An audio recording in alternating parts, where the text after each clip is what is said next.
This, words are not enough. Words are not enough. 91 signal in here.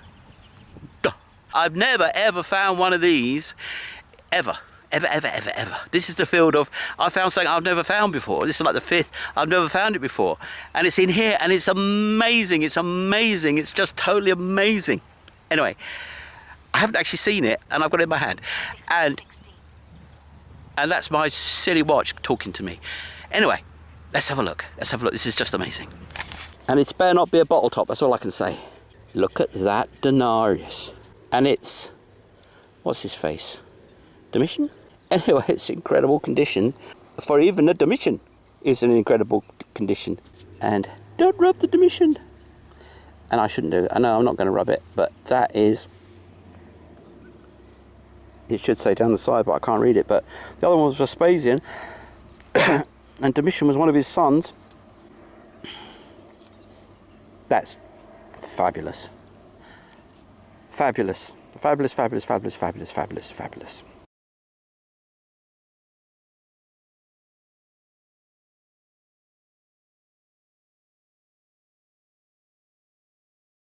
So, that denarius in magnificent condition wasn't Domitian, it was Tiberius. And not only was it Tiberius, it's a very, very, very special denarius in very good condition.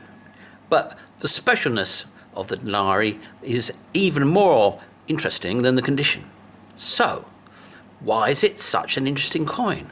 Well, that denarius is the tribute penny. Tribute penny?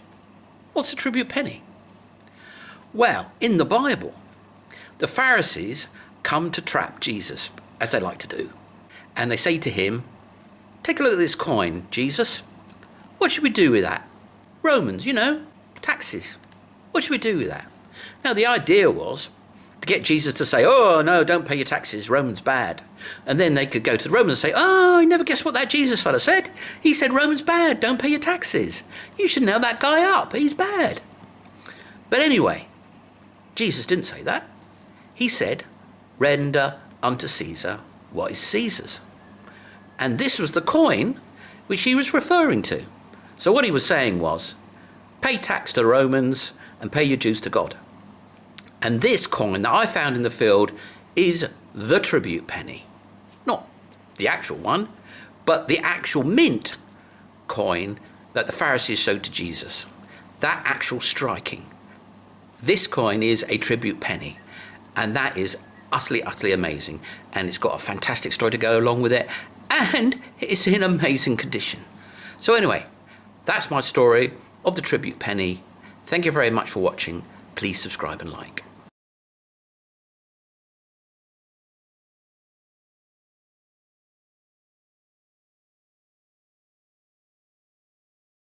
Now, Tiberius was the son of Augustus, who was in turn the adopted son of Caesar.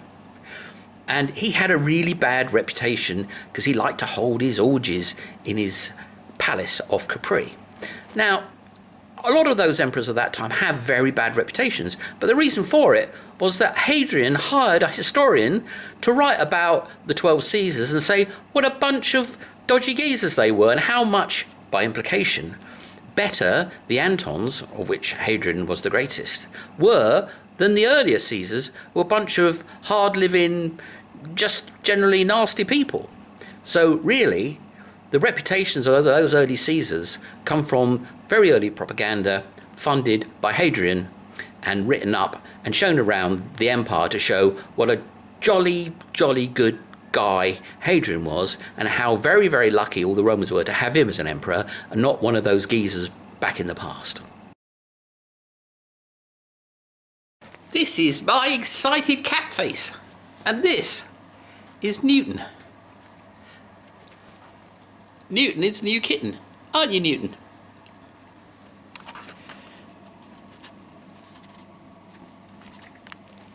He likes to put his bum in my face, he does.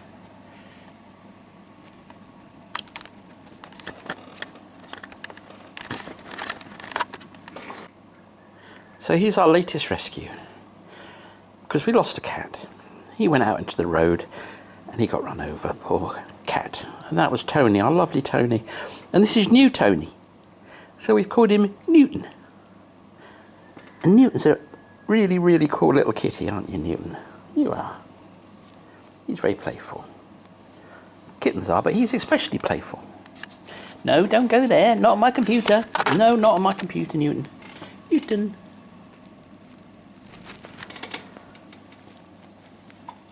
What do you want to... Ah, there we go.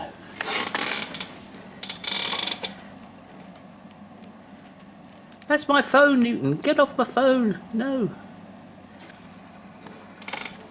Newton.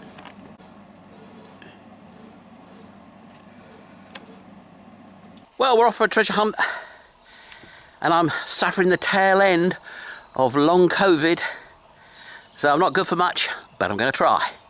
Anyway, it's exciting because I'm going to go back to a Roman spot and it's been cleared. I couldn't get into half of it because it was all covered in twigs and broken stuff. But now it looks like it's been cleared. It seemed like it was when I saw it from a distance. So we're going off there, see if we can find some more. Oh, yes, what an adventure.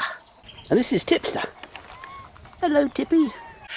Well, I might be as weak as a kitten, but this is my excited face. This is my excited face. This is my very excited face. Because remember that Roman patch? It had logs and piles of wood and everything like that. I said, well, one day they're going to come and clear it up. And then they're going to clear run at it. Well, take a look at this. It's like a harrow field.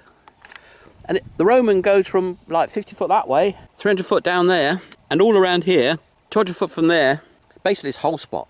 All being prepared for me. Oh, so kind. Let's go. Well, I thought I was going to be immediately in the gravy, but no, I've been, 20 minutes.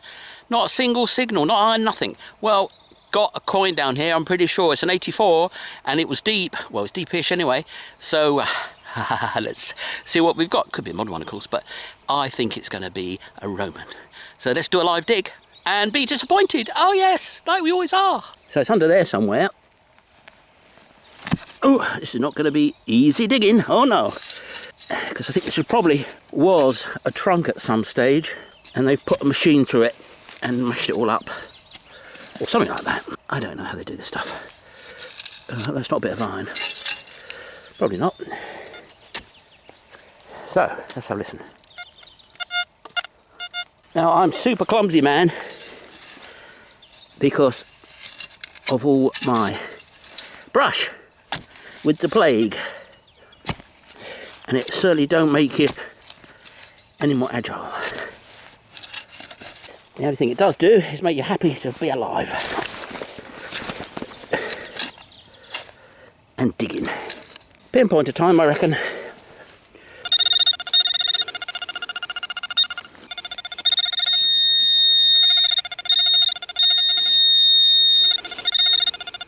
And there she is.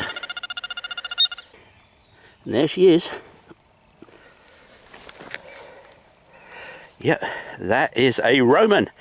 Look at that. Look at that. Amazing. Amazing. Well,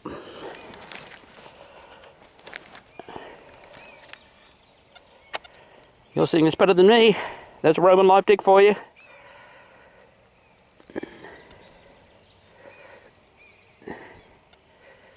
And that's looking like Gallienus.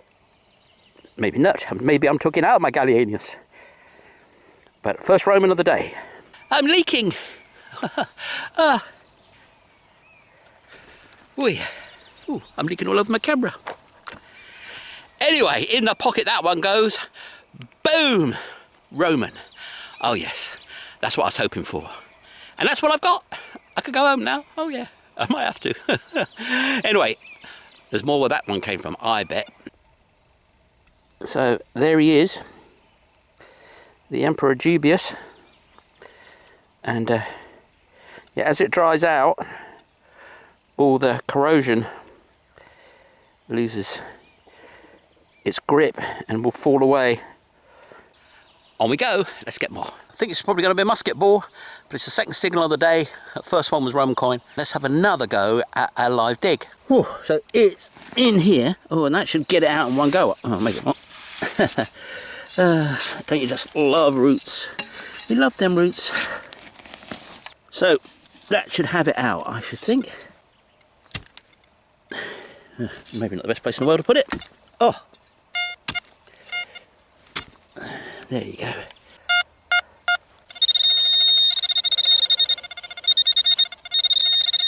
And there it is, and that's going to be a coin. So here we are, live dig.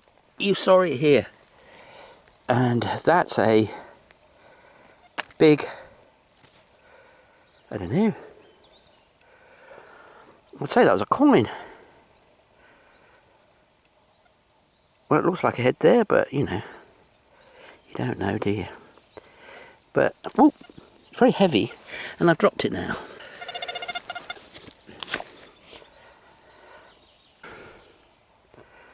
Well, I don't know. That side is not very coin-like, but that side is. Don't know. Anyway, in the pocket it goes. Definitely old, definitely Roman, I'd say. So, 2 hours. Oh, I've turned to jelly, but I need to do more. I need to keep going. And 1 Roman coin and 1 Roman blob, which may be a coin. Don't know yet. We'll find out soon. Anyway, thank you very much for watching. Please subscribe and like. Be back soon, struggling to find treasure. Hope to see you then. Bye-bye.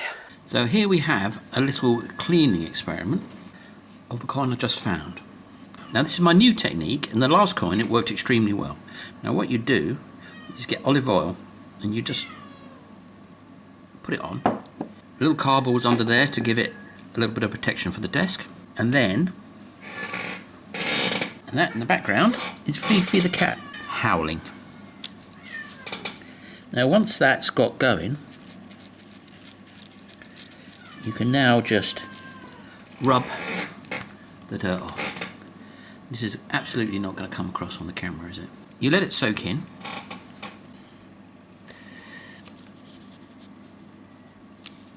So let's have a look at the other side, which by now would have picked up some of that oil, and we can see, well, I actually can't see much. Let's have a look. Well, there's not much to be seen on this reverse. It looks like, if you get the light right, you can see somebody stood up with a flower. So I don't think there's much more to be done with this coin, because the dirt's off, and that's the finished effect. And when it dries out, it'll get a lighter colour, and then we'll probably wax it.